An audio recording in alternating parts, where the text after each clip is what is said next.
नमस्कार आदाब दोस्तों, हिंद वॉइस में आपका स्वागत है। मैं हुक्राम। भारत में कोरोना की दूसरी लहर सिर्फ और सिर्फ मोदी जी को बदनाम करने के लिए है।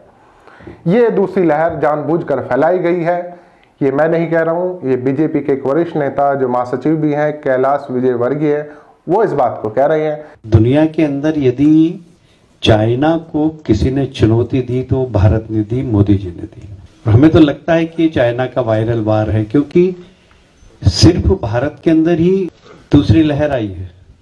लगा हुआ देश बांग्लादेश, वहां नहीं, पाकिस्तान में नहीं, श्रीलंका। बेचारे अभी बंगाल से चुनाव में करारी हार झेल कर आए हैं। 2-2.5 साल से वहां पर पड़े हुए थे। शायद अब दिमाग में थोड़ी उथल पुथल मच रही है तो बयानबाजी देना शुरू कर दिया है। आपको पता है कि रोजाना लाखों की तादाद में अभी भी केस आ रहे हैं और हजारों की तादाद में मौत का आंकड़ा।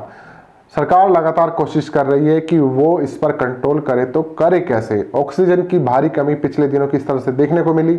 अस्पतालों में लोग तड़प तड़प के मर गए, तब ये लोग नहीं आए, तब इन्होंने बयानबाजी नहीं की, तब ये रोड पर उतर कर नहीं आए, तब चुनाव में बिजी रहे। और चुनावी रैलियों के कारण किस कदर संक्रमण फैला, ये बात किसी से छिपी नहीं है। लेकिन अब जब सब कुछ हो चुका है और बीजेपी दोबारा से चाहती है कि उत्तर प्रदेश की चुनाव की तैयारी में हम लग जाए, तो बयानबाजी होना भी शुरू हो गई है।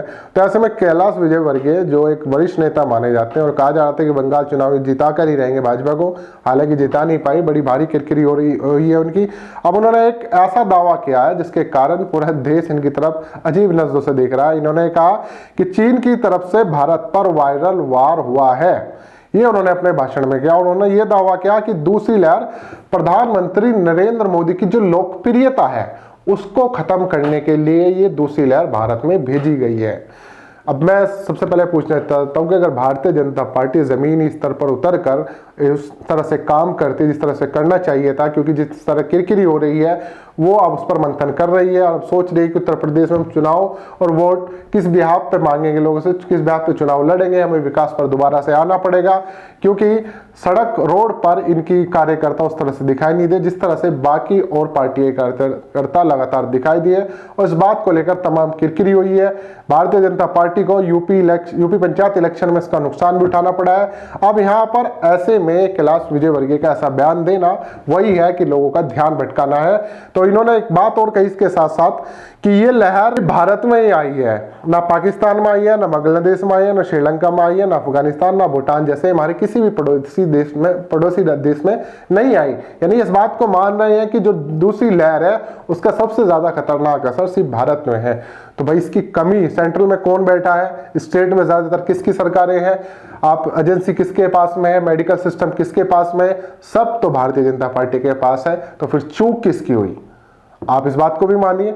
अगर वाकई किसी ने भारत में दूसरी लहर को जानबूझकर भेजा है प्रधानमंत्री नरेंद्र मोदी की लोकप्रियता खत्म करने के लिए, तो सारा सिस्टम तो आपके हाथ में था। चुनाव की जगह अगर आप लोग इस पर ध्यान दे लेते तो शायद स्थितियां दूसरी होती। साथ ही इन्होंने कहा कि चीन की मदद कर रहा है कांग्रेस जो है वो चीन को बढ़ावा दे रही है, उसकी नीतियों पर काम कर रही है, और कांग्रेस जो है वो चीन का साथ दे रही है।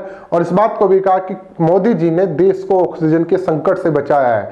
शुरू के 4-5 दिन दिक्कत रही, लेकिन उसके बाद मोदी जी ने सारी नौसेना, भारतीय सेना, तो इन सबको लगा दिया और मोदी जी ने देश को ऑक्सीजन के संकट से उभार दिया। और मोदी जी की लोकप्रियता किसी को पसंद नहीं है और चीन को तो बिल्कुल भी नहीं, इसलिए चीन ये दूसरी लहर भेजी है ताकि मोदी की लोकप्रियता खत्म हो जाए। आप लोग क्या लगता है, क्या नरेंद्र मोदी यानी प्रधानमंत्री की लोकप्रियता खत्म करने के लिए ये देश में दूसरी जो लहर चल रही है इसलिए भेजी गई है, या ये अपने आप आई गई है? इनके बयान से आप कितना इत्तेफाक रखते हैं कमेंट कर सकते हैं। साथ ही इस खबर को ज्यादा से ज्यादा शेयर कर सकते हैं। दोस्तों मिलते हैं फिर किसी और एपिसोड में।